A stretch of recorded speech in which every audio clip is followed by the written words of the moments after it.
Bueno, muy buenas tardes. Nuevamente estamos en el ciclo cultural y solidario del Instituto Bonaerense de Análisis de Proyectos. La verdad que para nosotros es un placer nuevamente estar acá al frente de este episodio nuevo, donde estamos junto al colectivo Ningún Bonaerense sin saber leer ni escribir, donde Marcelo Peralta nuevamente me acompaña como cada miércoles en esta ocasión junto a un referente de la educación popular. Estamos hablando de Daniel Carcelia. Paso a saludar primero a Marcelo. ¿Cómo estás, Marcelo?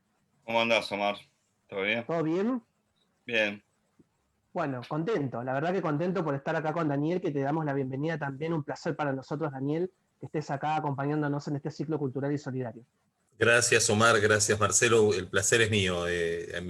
Me pone muy contento, me gusta mucho y además me enorgullece mucho que me llamen a participar de este espacio. Sé el trabajo que están haciendo ustedes y valoro profundamente todo eso que están haciendo. Me parece un trabajo encomiable y un trabajo necesario, además, para sacar adelante a nuestra población, ¿no? Claro. Bueno, estamos ahí bueno, trabajando activamente desde el colectivo Ningún Bonaerense sin saber leer ni escribir.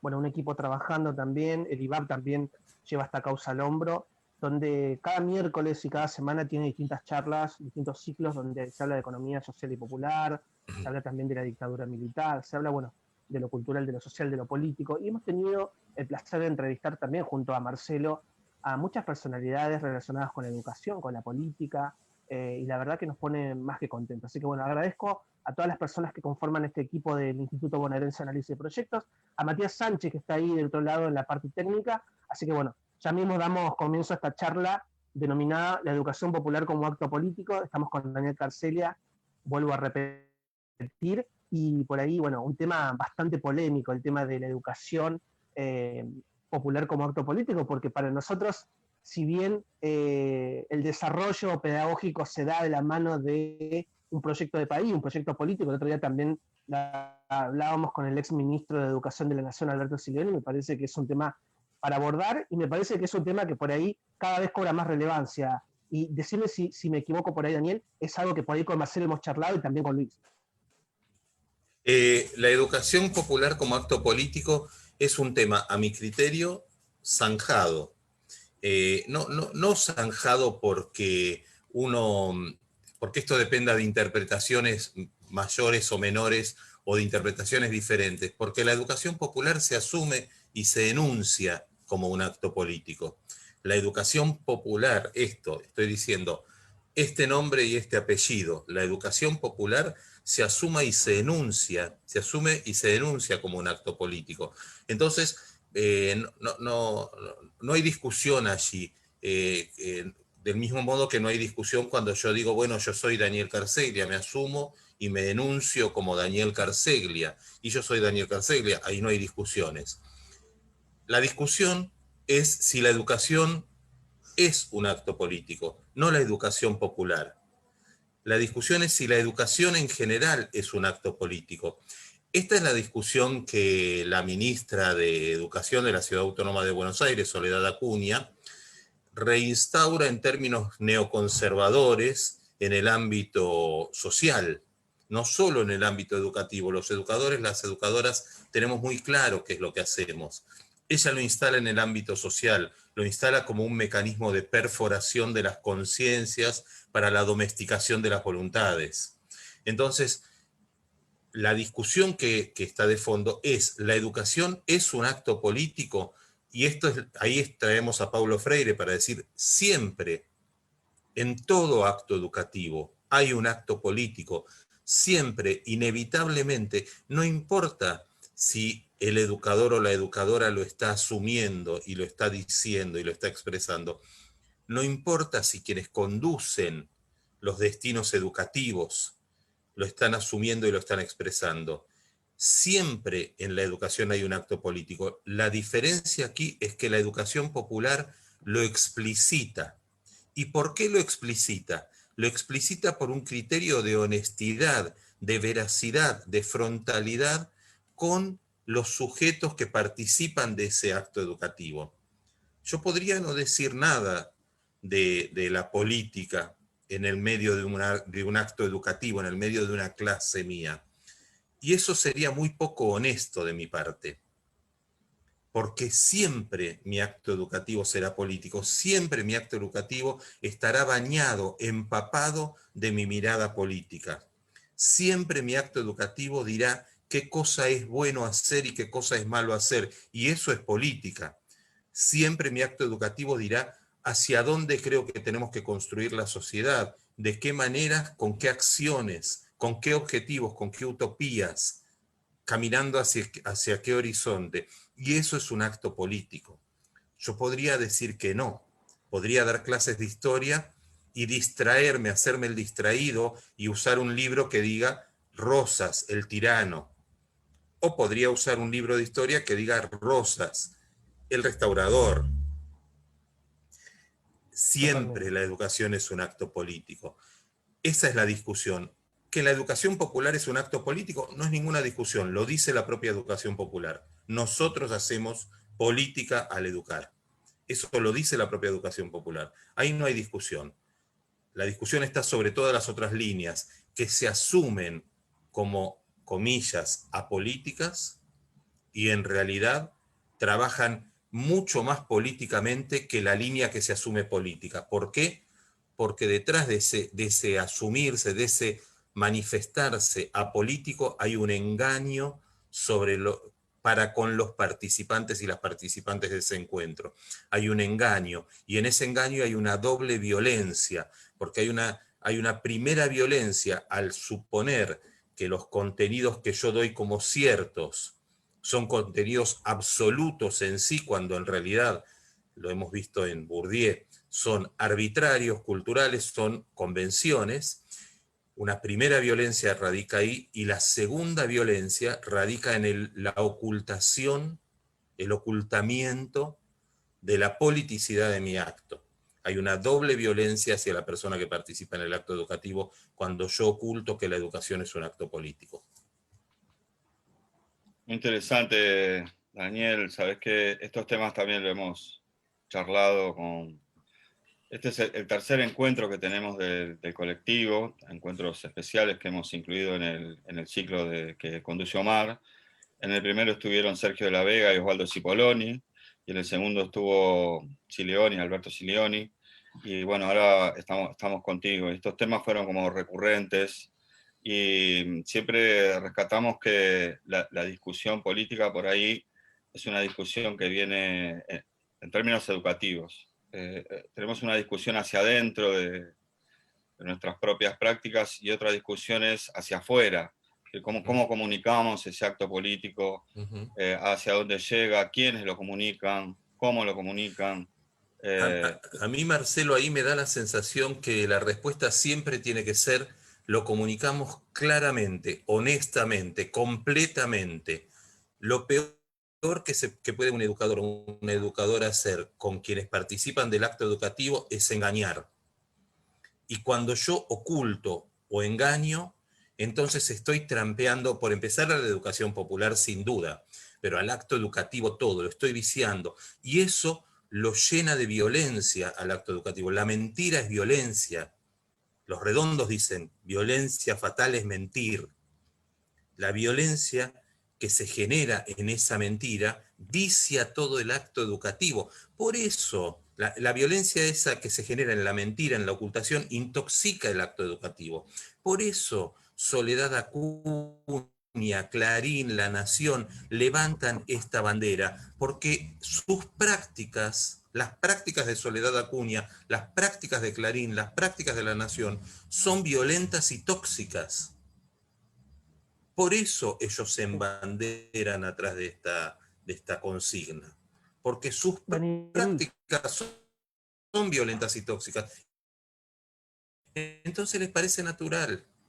Agradecemos aquí tu presencia porque sabemos que los medios masivos de comunicación, aquellos que manejan la información a grandes niveles o a nivel macro, tienen sus intereses políticos muy claros. Y nosotros de a poquito, con pequeñas redes, pequeños programas, pequeñas entrevistas que circulan de boca en boca, de mano en mano, estamos tratando de democratizar un poco la comunicación, y en tiempos de pandemia nos hemos hasta reinventado, fue otro de los temas que surgió en las conversaciones anteriores, esto de reinventarnos con lo poco que tenemos y así como sale, ¿no? Entonces, por eso también agradecemos tu presencia en el programa.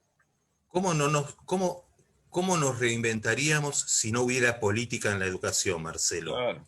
Nos podemos reinventar porque la educación es política, si no, no habría reinvención posible, no habría adaptación a la coyuntura, no habría modo de responder a lo que ocurre socialmente.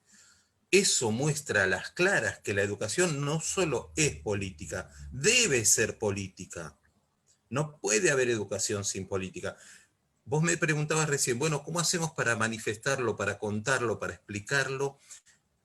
Por empezar, hay que decírselo a nuestros y a nuestras participantes. Hay que ser sinceros, honestos, claros, claras, transparentes. Yo soy Daniel Carseglia, peronista, kirchnerista, militante de un proyecto determinado, católico de la teología de la liberación. Tengo una mirada trascendente, tengo una mirada política construida. Todo eso empapa todas mis palabras, las baña como mi saliva, baña mis palabras. Todo eso las baña. Eso lo tiene que saber la persona que me está viendo, que me está escuchando, que está dialogando conmigo. Ahora, yo también tengo que poder motivar en cada una de las personas que sea genuina, auténtica con su pensamiento, que pueda ponerlo en escena y que podamos dialogarlo. Yo no tengo que forzar ningún pensamiento. Yo no vengo a evangelizar o a transformar las matrices ideológicas de las personas que están en mi curso. Las transformarán ellas mismas por sí solas, para donde quieran ir, pero no porque yo imponga nada. Lo que sí tengo que generar es un clima de diálogo sincero y honesto, que transparente las miradas de cada quien, que no engañe. El rol del educador, el rol de la educadora dentro de un espacio educativo es un rol con un peso simbólico y un peso de poder muy importante. Si el engaño opera dentro de ese poder, distorsiona todo. ¿Sabés qué, Daniel? El otro día cuando también manteníamos esta discusión, este debate interno que decía Marcelo también, en un momento hablábamos del tema de cómo de alguna manera, algunos sectores dicen vamos a despolitizar la educación porque nada es político, cuando sabemos todos que obviamente toda acción es política. Entonces por ahí nos preguntamos, bueno, ¿cómo hacemos para revertir la situación? Entonces, todos aquellos sectores que por ahí vienen, que dicen que vienen a despolitizar, realmente vienen a politizar porque te marcan un punto de vista, hay intereses, como bien decís, también hay un punto de vista, pero una pedagogía que de alguna manera no sea crítica, obviamente subordinada a esos sectores que quizás quieren dominar. Vienen a politizar con la política de la mirada comercial, empresarial, capitalista, neoliberal. Y eso es toda una corriente política. Es una corriente política tan pesada, tan densa, tan políticamente constituida, que inundó el planeta entero. Nosotros tenemos atravesado nuestro lenguaje en las prácticas educativas por cuestiones de marketing y comercial, la demanda educativa, la oferta educativa, la gestión educativa. Esos son todos términos del marketing y del empresariado que no tienen cabida en la educación. Las neurociencias vienen del mundo empresarial a, a colonizar el espacio educativo.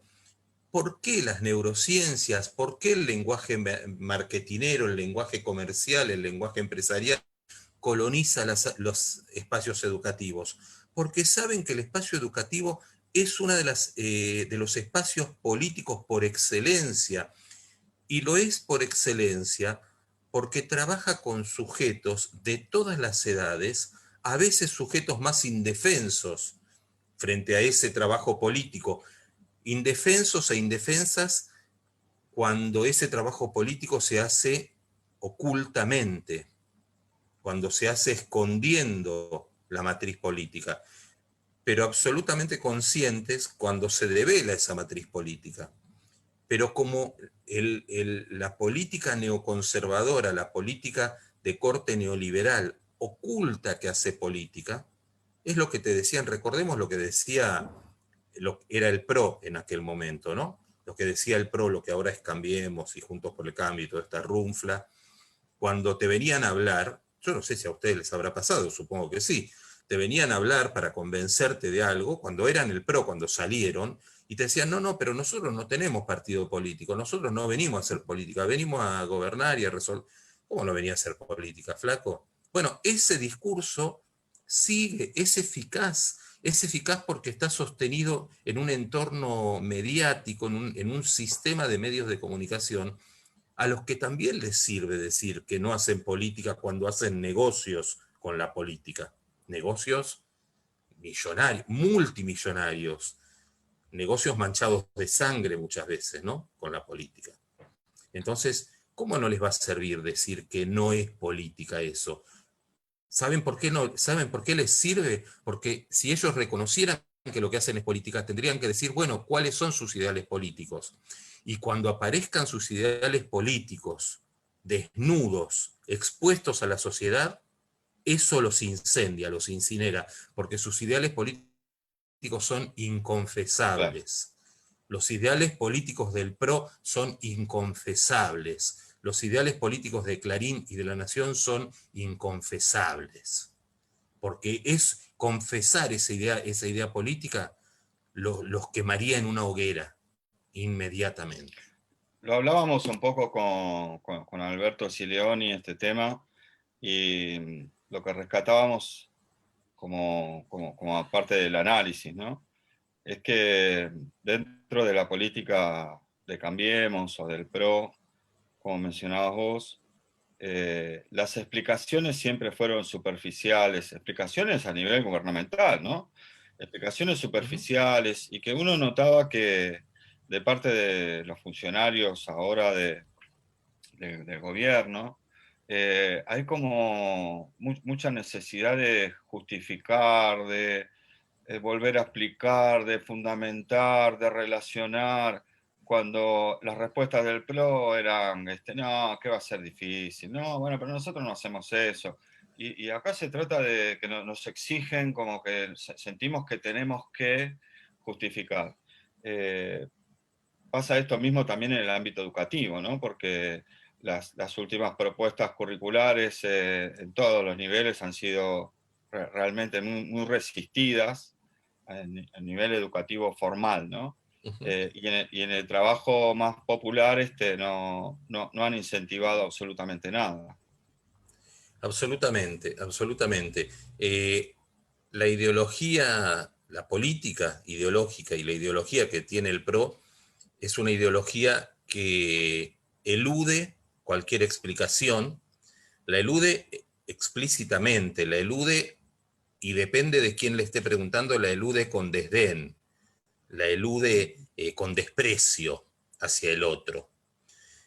A veces ese desprecio se disfraza de broma, de chiste, de frase divertida, esa te la debo, y a veces ese desprecio se trasunta en lo que está diciendo la persona. Pero elude la fundamentación no porque no la tenga, sino porque no la puede decir. Esto es lo que tenemos que comprender, porque mucho tiempo pensamos, bueno, no tienen fundamento para lo que hacen, no, tienen un fundamento clarísimo para lo que hacen. Tienen un proyecto discutido y estudiado en los últimos 50 años de historia con nosotros. Y lo han estado amasando durante 12 años para poder ver cómo se implementaba del mejor modo posible. No les funcionó porque tampoco creamos que ellos son los sociólogos que han descubierto una nueva teoría ni nada por el estilo. Reciclan cosas viejas, reciclan cuestiones pasadas, reciclan la vieja historia y la más dolorosa de la vieja historia. Ahí tienen en la marcha de los pañuelos celestes al Falcón Verde marchando con ellos. Reciclan la vieja historia y lo más doloroso de la vieja historia, porque no tienen argumentos para el proyecto nuevo, quieren volver al proyecto antiguo.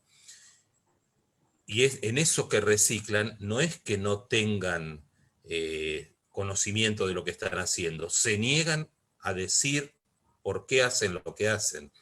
Lo nuestro es un ejercicio de honestidad. Lo nuestro es un ejercicio de honestidad y transparencia. Por eso las explicaciones son largas, por eso las explicaciones son minuciosas, y por eso muchas veces en un mundo atravesado por las urgencias, por la prisa, por la falta de atención sostenida sobre un discurso meduloso y denso, en un mundo que está atravesado por la imagen y por una oralidad mucho más liviana, lo nuestro resulta pesado, denso, aburrido. Sin embargo, lo que hay que devolver y lo que hay que decir es, bueno, es el único modo que tenemos de ser honestos. Daniel, ¿sabés que nosotros hablamos acá en Argentina, porque es un debate que está obviamente más presente que nunca, el tema de la educación, a partir de las declaraciones de Soledad Acuña, y la verdad que también en América Latina se está discutiendo el modelo también freiriano. Recordemos a Bolsonaro también tratando de borrar las huellas educativas y pedagógicas de Paulo Freire, un psicopedagogo que nosotros nos apoyamos bastante, no solamente en el colectivo, sino también en la educación popular. Digo, esto también tiene intereses a nivel latinoamericanos, teniendo en cuenta también que una presidencia como la de Bolsonaro también borre a una persona como Pablo Freire. Creo que es más que importante la mirada que existe, pero también los intereses que existen en ese sentido. La intención de sacar la mirada, la influencia de la pedagogía freireana en Brasil es una intención mucho más profunda que todo esto. Recuerden que Paulo Freire en Brasil es el patrono de la educación, es el patrono nacional de la educación en Brasil, Paulo Freire. Y esto lo instituyó Lula. Claro. La mirada de la tradición de educación popular en Brasil es potentísima, es fuertísima, pero también el modo en el que los medios, la red o Globo sobre todo, permea las capas medias y por supuesto los sectores más acomodados de la economía, es muy potente. Entonces, no es que los distintos países de América Latina están discutiendo sobre la educación. La derecha está queriendo discutir qué es lo educativo. Y no es que lo está queriendo discutir. En realidad lo que está queriendo es disfrazar un modelo educativo, el de ellos, de penetración cultural, de colonización cultural, de profundo cipallismo. La derecha está queriendo disfrazar un proyecto educativo de proyecto apolítico, cuando no es así, y entonces lo que hace es discutir en distintos lugares, discutir no, tirar una bomba de humo, lo que hizo Soledad Acuña, tirar una bomba de humo. ¿Dónde está la discusión de Soledad Acuña con nosotros y con nosotras? A ver si la educación tiene o no tiene que ser política. No hubo ninguna instancia de discusión. Lo que hace es tirar fuegos artificiales, una bomba de humo, eso genera lo que genera en la población, y luego ellos siguen con la propia. Esto es lo que hacen todos los gobiernos de derecha, no solo en América Latina, en todo el mundo. La educación popular es una corriente generada, construida y practicada con profundidad en América Latina. Es tal vez la única corriente educativa propiamente latinoamericana. El resto de las corrientes educativas que nosotros, en las que fuimos formados, en las que fuimos formados como docentes o en las que fuimos formados como estudiantes por nuestros docentes, son corrientes educativas que vienen de Estados Unidos o del viejo mundo, ¿no? De Francia, de Inglaterra. La educación popular es una corriente latinoamericana que nace con Simón Rodríguez, nace con el maestro de Simón Bolívar, el maestro de uno, junto con San Martín, de los grandes libertadores de la patria grande. Nace con Simón Rodríguez, que además de ser el maestro que le enseñó a leer y escribir a Simón Bolívar, fue luego su maestro político. Ahí hay que leer un libro bellísimo, bellísimo, de León Rosigner, que se llama Filosofía y Emancipación, para comprender cómo nace la educación popular en América Latina, ¿no? claro. Fíjense qué paradoja. Mientras Simón Rodríguez lleva estas prácticas adelante, Sarmiento, coetáneo, en la Argentina, publica un texto que se llama Educación Popular. El primer texto de Sarmiento, publicado en Argentina, se llama Educación Popular. Por supuesto, para Sarmiento la educación popular era algo que seguramente el concepto de lo popular dejaba por fuera la sangre de gauchos que no había que ahorrar para limpiar estas tierras, por ejemplo, ¿no? Pero mientras Simón Rodríguez hablaba de la creación de una república, y él dice, literalmente, la república es la educación popular, dice Simón Rodríguez. La nueva república, inventamos o erramos, ¿no? La nueva república en América Latina no puede ser copia de lo que ocurre en Europa. La nueva república aquí es la educación popular, dice Simón Rodríguez. Mientras eso ocurre, Sarmiento trae maestras de Estados Unidos, ¿no? Totalmente. Esta es ahora, esa educación popular que va teniendo momentos en los que aflora un poco más y se la ve un poco más, y momentos en los que transita por los socavones más oscuros, más cerrados, menos visibles de nuestra historia, Freire la retoma, y el gran trabajo de Paulo Freire es sistematizar todas esas prácticas, y con esa sistematización construir un campo en términos en los que Bourdieu habla de campo, en un campo disciplinar. Freire construye un campo disciplinar único y con origen en América Latina, el campo de la educación popular. Está atravesado tal vez por la otra gran corriente latinoamericana de pensamiento, que es la teología de la liberación. La educación popular, en términos freirianos, no puede ser comprendida si no comprendes la teología de la liberación.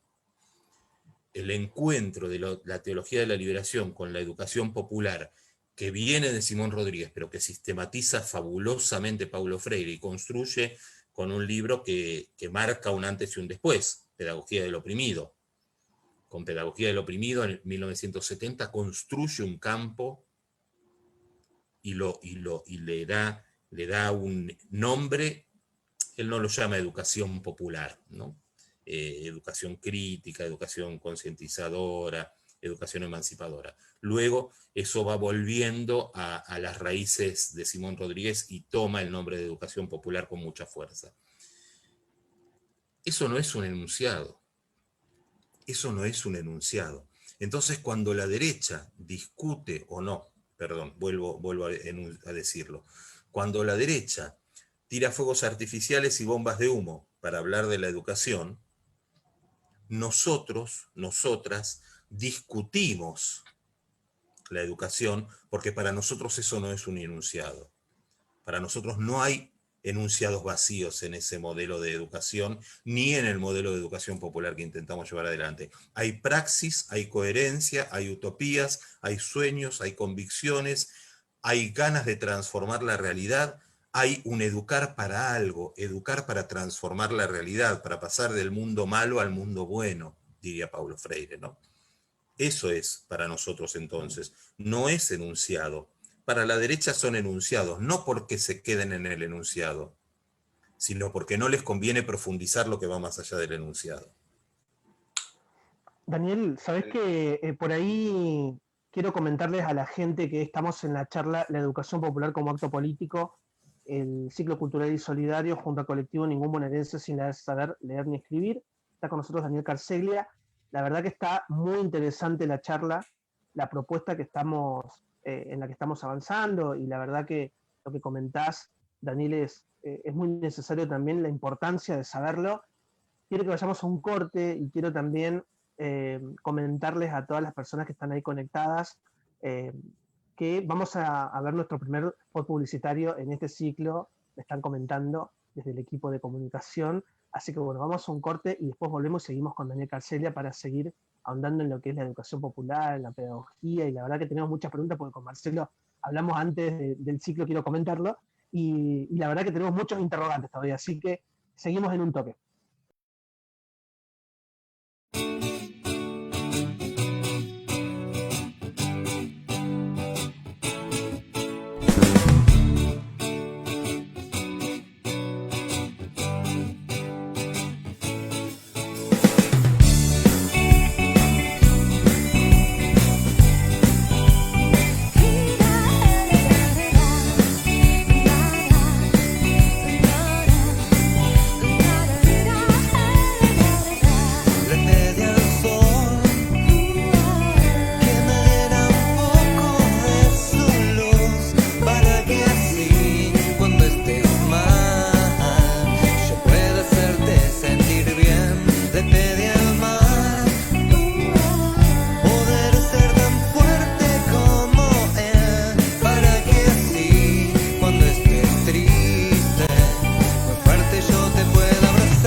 Bueno, continuamos en la charla sobre la educación popular como acto político. Estamos con Daniel Carseglia.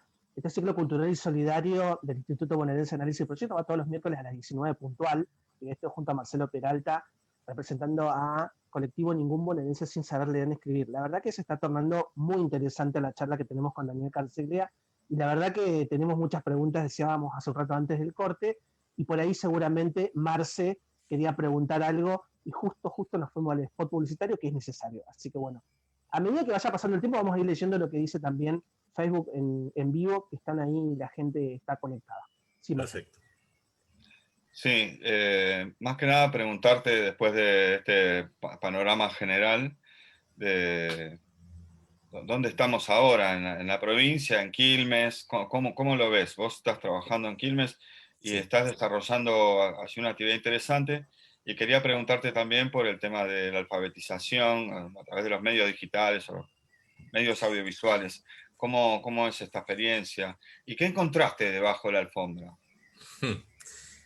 ¿Dónde estamos ahora, no? ¿De dónde estamos ahora? Es una apuesta compleja de descifrar dónde estamos ahora. Estamos en una situación de muchísimo trabajo. Todas las áreas educativas, como muchísimas áreas o como casi todas las áreas de todos los espacios de gobierno, pero todas las áreas educativas, nacionales, provinciales y municipales, están atravesadas por un trabajo enormísimo.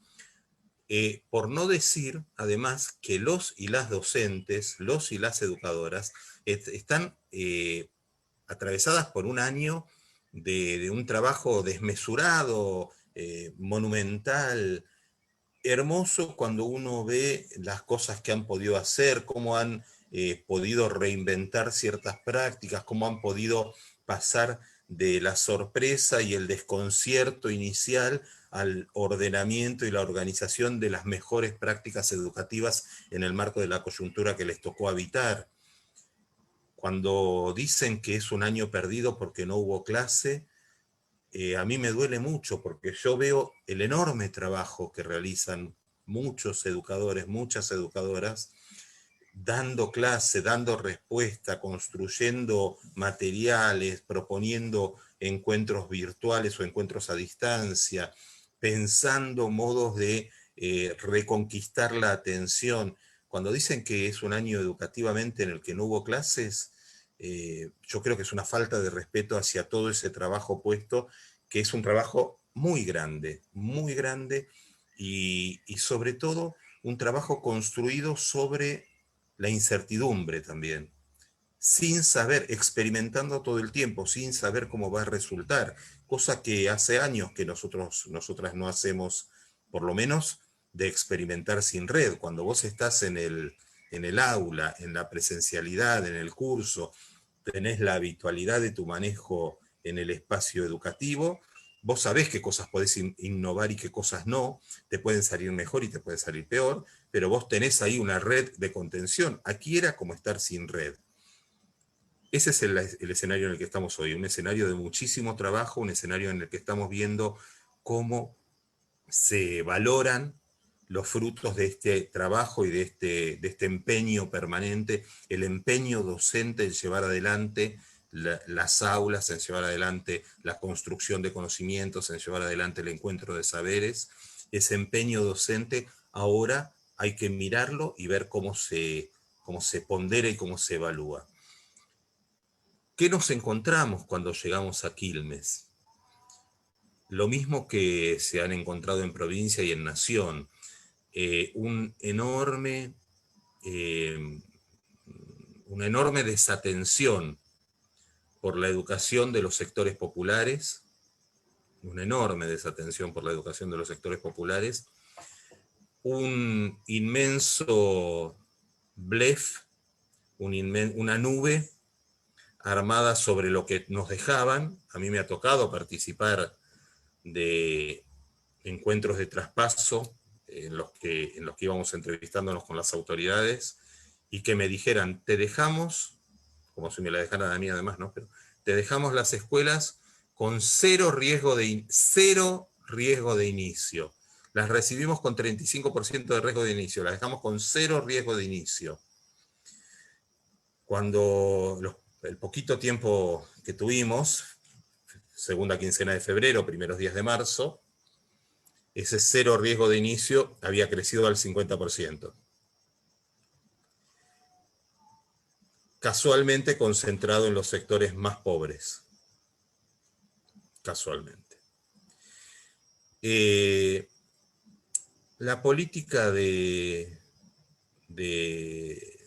la política del cartón pintado, la política de la puesta en escena sin ningún soporte real, una política no carente de arquitectura, sino carente de compromiso con los sectores populares, porque hay otros compromisos que el municipio llevó adelante, sostuvo y asumió y son menos confesables, ¿no?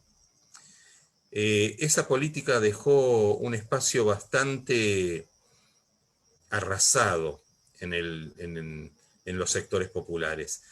Miren, yo en este momento estoy en el municipio de Quilmes como director de alfabetización y educación alternativa, pero hasta entre 2017 y 2019 fui coordinador de la campaña municipal de alfabetización de jóvenes adultos y adultas del municipio de Berazategui.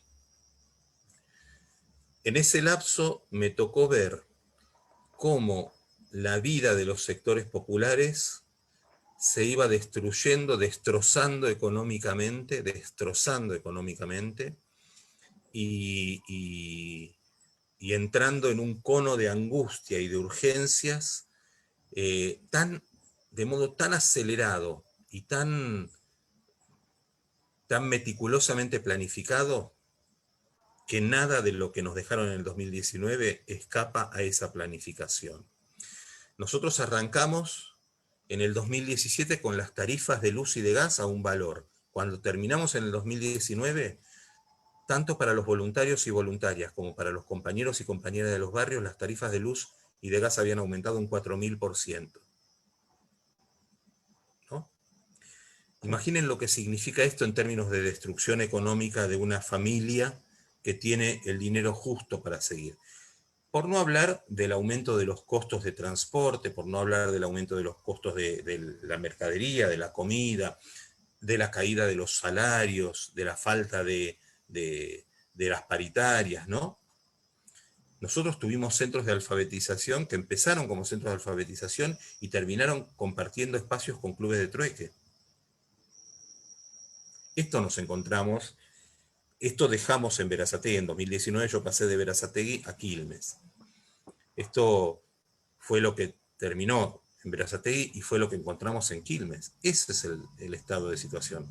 Claro, hablar de eso hoy parece distante porque la pandemia sofocó todo, metió todo adentro de una campana, como en ese capítulo de Los Simpson en el que les bajan una cúpula de vidrio y aíslan toda la sociedad de Springfield. Bueno, eso hizo la pandemia, ¿no? Metió todo lo que había pasado entre 2016 y 2019 en una campana de la que no podemos casi hablar, porque de lo único que podemos hablar en este momento es de la situación sanitaria, de la vida y de la situación económica que se complica en función de esta pandemia. Mundialmente, además. No en Argentina, no como fruto del macrismo en el resto del mundo. No. Nosotros heredamos una pandemia de 4 años de cuarentena, 4 años de cuarentena de los sectores populares, de ninguneo de los sectores populares, y ahora casi 1 año de cuarentena sanitaria, ¿no? Totalmente. Y esto es terrible, Eso es lo que encontramos. Frente a eso, asumimos todo como hace siempre el peronismo. Le pusimos el pecho al trabajo y asumimos todos los desafíos que había que asumir para llevar adelante la tarea. Comenzamos presencialmente con la formación de educadoras y educadores populares para la alfabetización de jóvenes adultos y adultas en Quilmes, del mismo modo que ya habíamos venido haciéndolo en Berazategui. Comenzamos ese trabajo en conjunto con la Universidad Nacional de Quilmes. La Universidad Nacional de Quilmes pone a disposición, en su momento de Berazategui y ahora de Quilmes, un trayecto educativo que se llama Diploma en Educación Popular, en el marco del cual se forman educadores y educadoras populares para la alfabetización de jóvenes adultos y adultas en este caso. Eso arrancó, no arrancó, tuvo su inscripción en formato presencial y cuando hubo que iniciarlo pasamos a un formato no presencial en el campus virtual de la universidad, pero en ese marco formamos educadores y educadoras populares. No obstante eso, y respetando siempre a rajatabla el aislamiento social preventivo y obligatorio, siempre de modo permanente, con un compromiso muy grande, un compromiso sanitario, pero un compromiso ético, un compromiso humano profundo, llevamos adelante espacios de alfabetización para esos y esas adolescentes, jóvenes, adultos y adultas que no podían en ese momento leer y escribir formalmente a través de dispositivos celulares. Por supuesto, somos conscientes que esto deja fuera una parte de la población que no tiene ni siquiera el dispositivo celular para la conectividad. No lo hicimos a través de computadoras, no quisimos hacerlo a través de computadoras porque eso recortaba muchísimo en el campo popular la cantidad de personas que podían acceder a ello. Entonces lo hicimos con celulares. Tenemos educadoras y educadores populares que han llevado celulares ellas a espacios donde no los tenían, por ejemplo, el Hogar de Cristo en Bernal, dejar un teléfono celular allí para que pudieran donarlo, ¿no? Para que pudieran las personas que estaban ahí y que tenían que alfabetizarse participar del espacio de alfabetización. A través de WhatsApp fuimos llevando adelante la construcción de talleres de lengua y escritura, en los cuales el educador o la educadora se comunica con una o más de una persona a través de ese WhatsApp y van trabajando la construcción del sistema de lengua escrita. Es muy difícil, muy lento, muy trabajoso, no solo para el educador, sino también para la persona que está participando, está queriendo aprender a leer y escribir. Es muy complejo y muy tensionante, hay que estar con mucha atención en eso, digamos, ¿no? Es muy desgastante. Pero lo hemos hecho, hemos transitado el año así. No tenemos una enorme cantidad de espacios alfabetizadores en esto. Tenemos 20 talleres de lectura y escritura abiertos. Pero les aseguro que esa veintena de talleres de lectura y escritura nos dan una experiencia que, puesta en marcha ahora, en el 2021, nos va a permitir multiplicar esto y avanzar con semipresencialidades, con presencialidades un poco más cuidadas y con metodologías a distancia. Hemos tenido que construir todo este material, porque ustedes saben, no hay materiales. Nosotros llevamos adelante una campaña de alfabetización que tiene tres ejes educativos muy fuertes. Uno es la pedagogía de la educación popular, todo lo que estuvimos hablando en el primer bloque. El segundo eje es la construcción del sistema de lengua escrita, un enfoque constructivista sobre cómo la persona aprende a leer, aprende a escribir. Además, asumiendo que leer y escribir son dos actos distintos, con muchos elementos en común, pero son dos situaciones distintas y dos acciones distintas, dos actos distintos. Y esto quiere decir que hay gente que lee pero no escribe y hay gente que escribe pero no lee. Y eso hay que llevarlo adelante en un espacio alfabetizador. En esta comprensión de construcción del sistema de lengua escrita, para nosotros la unidad mínima de reflexión no es la letra, porque la unidad mínima tiene que tener un sentido, y la letra no tiene ningún sentido. A no tiene ningún sentido, S no tiene ningún sentido, L no tiene ningún sentido. Son abstracciones esas. No hay letras M caminando por la calle o letras F saltando entre las nubes. Hay árboles, calle, auto, pájaros. Entonces, las unidades mínimas para nosotros son los textos, y partimos de un texto mínimo, que es el nombre, que es una palabra.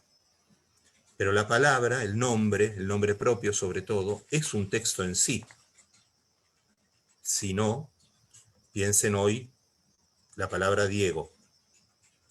Si eso no es no solo un texto, es muchísimos textos en sí. o la palabra Maradona. No es un solo texto, es una enorme cantidad de textos en sí. Daniel, y por ahí... Sí, Omar, decime. No, estás haciendo un recorrido por todo lo que venís comentándonos a partir de lo que es la provincia de Buenos Aires. Recién lo preguntaba Marcelo también y nos comentabas el tema de los municipios, ¿no? Cómo pasaste de Berazategui a Quilmes con realidades totalmente casi parecidas o muchas similitudes. Y por ello recuerdo el otro día, justo también hablando en otra entrevista, hablábamos del tema de cómo se crearon algunas políticas públicas ligadas a la alfabetización y el tema de la educación, ¿no? Por un lado el tema del programa Encuentro, luego Plan Fines 1, Plan Fines 2 y la instalación también de universidades en el conurbano. Pero esto también puso en discusión en el gobierno anterior de Mauricio Macri el tema de la meritocracia, donde el tema de esta discusión y este debate también se instaló en los sectores populares. Esto de vos no llegaste porque es tu culpa, esto del individualismo, y esto también caló hondo y tiene que ver con lo que venís comentando. Es una sociedad que el capitalismo neoliberal la ha querido y la ha convertido en perversa. Es la misma sociedad en la cual muere una mujer cada menos de 30 horas. Es la misma sociedad. Y es la misma sociedad en la que se mira si la mujer tenía pollera corta o una blusa escotada, y tal vez haya sido ese el motivo por el que la mataron. Es decir, una sociedad que culpa a la víctima y no al victimario. Una sociedad que culpa a la persona que no pudo construir un sistema, su sistema de lengua escrita convencional en la edad en la que se le propone a niños y niñas esta práctica, que no la pudo construir por cuestiones de sus vidas, que es una cuestión social, la vida de las personas en una sociedad es una cuestión social. Como no lo pudo hacer en esas edades, la condena, la culpabiliza de no haber aprendido a leer y escribir a los 6 años, 7 años, 8 años. Es una sociedad perversa que culpa a las víctimas para sacarle la responsabilidad a los victimarios, porque en realidad lo que hay es una identificación aspiracional con el victimario. Esto es lo que construyen, esto es la meritocracia, esta es la construcción de los medios de comunicación alrededor de la meritocracia, que vos aspires a ser como aquel que es tu victimario. Esto ya lo dijo Paulo Freire, ¿no? Sí. No se trata solamente de una concientización que corra del lugar de poder a los opresores como personas físicas, como personas identificables, sino que, y sobre todo, se trata de poder trabajar con el opresor que habita al interior del oprimido. Porque ese opresor que habita al interior del oprimido usa el aire del oprimido para hablar, usa su garganta para expresarse, usa sus inflexiones y sus palabras para someterlo. Ese opresor que vive dentro del oprimido es mucho más difícil de expulsar, porque yo al opresor, puesto encarnado en una persona extrema, Videla, Macri, le puedo prohibir la entrada, pero a mi compañero del barrio, del sector popular, no le debo prohibir la entrada, aun cuando tenga al opresor viviendo dentro suyo. Lo que debo hacer es trabajar en un proceso de concientización para que él pueda expulsar a ese opresor de dentro de sí mismo.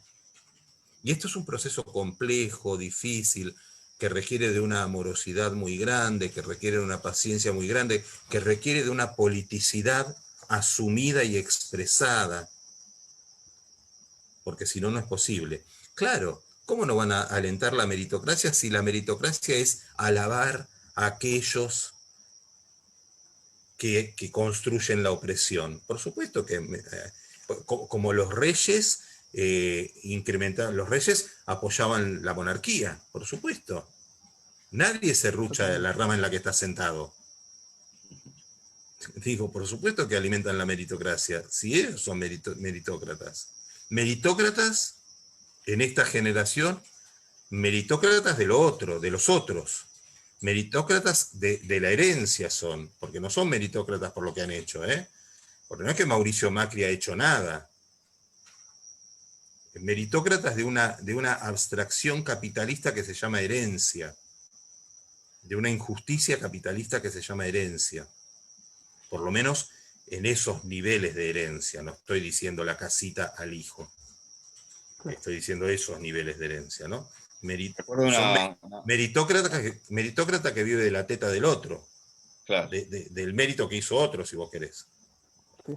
Recuerdo una frase de Spinetta mientras hablas, que ha sido creo que bastante incomprendida, que él la explicó muy, muy clarita. Hay que impedir que juegues para el enemigo. Hay todo un trabajo ahí de concientización primero sobre el propio discurso, el propio pensamiento, para entender el discurso del otro también, ¿no? Hay que volver a leer, yo creo que hay textos que tienen que ser cabecera nuestra en estos tiempos, ¿no?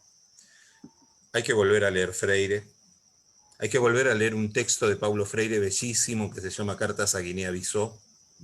Es un texto escrito al fragor de la construcción de un nuevo sistema educativo para una nación que está independizándose, ¿no? Guinea-Bissau, fruto de la revolución que Amílcar Cabral lleva adelante en ese territorio. Y entonces ahí hay todo un Freire trabajando una mirada crítica sobre los sistemas educativos y una propuesta más revolucionaria. Hay que volver a leer a Gramsci, ¿no? Los cuadernos, sí, claro. Y hay que volver a leer los textos de Perón para comprender los modelos educativos que tenemos que alentar, propiciar y construir. Y hay que, de una vez por todas, abrirle espacio al campo popular organizado, a las organizaciones sociales, a las organizaciones comunitarias, a las organizaciones políticas,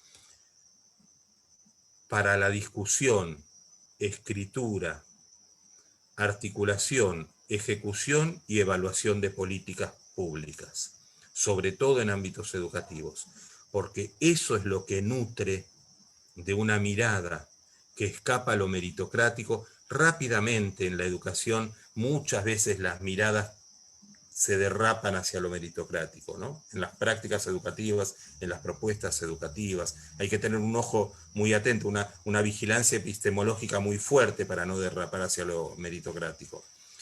Hay que darle espacio, tenemos que generar espacio para que las organizaciones sociales libres del pueblo sean parte de la identificación, escritura, articulación, ejecución y evaluación de políticas públicas. Tienen que tener parte en la conducción gubernamental, del mismo modo que las élites tienen parte en la conducción gubernamental. ¿Sabes qué, Daniel? Ahí quiero leer algunos mensajes que fueron llegando. Ingrid dice, la educación como práctica política desde y para nuestras realidades. Muy buen debate, gracias. Gracias, Daniel. Ingrid. Después dice, estudiaba Derechos Humanos en la UNCI, un placer verlo. Profe Daniel, soy Margarita Benítez. ¿Se acuerda de mí? Ahora estoy en la Semana Futuro Cooperativa La Unión. La Unión hace la fuerza, dice. Lo conocí hace mucho. Tenemos poder los humildes, porque somos gente buena gracias a Cristina Fernández. Dice, también dicen, bueno, gracias Daniel por esta charla, muy claro todo. Es necesario volver a hablar de educación siempre. Bueno, mucha gente que va señalando y va acompañando todo esto que venimos comentando y que venís también charlando y que venís también, bueno, dando este punto de vista que me parece que es necesario. Llegamos al final de esta charla, la verdad que nos quedamos muy, muy contentos y también, bueno, con muchas herramientas, desde el colectivo Ningún Bonaerense Sin Saber Leer ni Escribir también están atentos ahí, mucha gente conectada y gente que se conectó en la última parte también, que esto de estar conectado y en esta nueva normalidad es casi así, ¿no? Va, Sí, viene la totalmente. gente, así que todo el tiempo, pero bueno, te agradecemos nuevamente, Daniel, la verdad que la mejor, con Marcelo hemos preparado también esta entrevista, hemos charlado bastante y seguramente Marcelo también tiene mucho para decir sobre lo que venimos comentando, ¿no, Marcelo?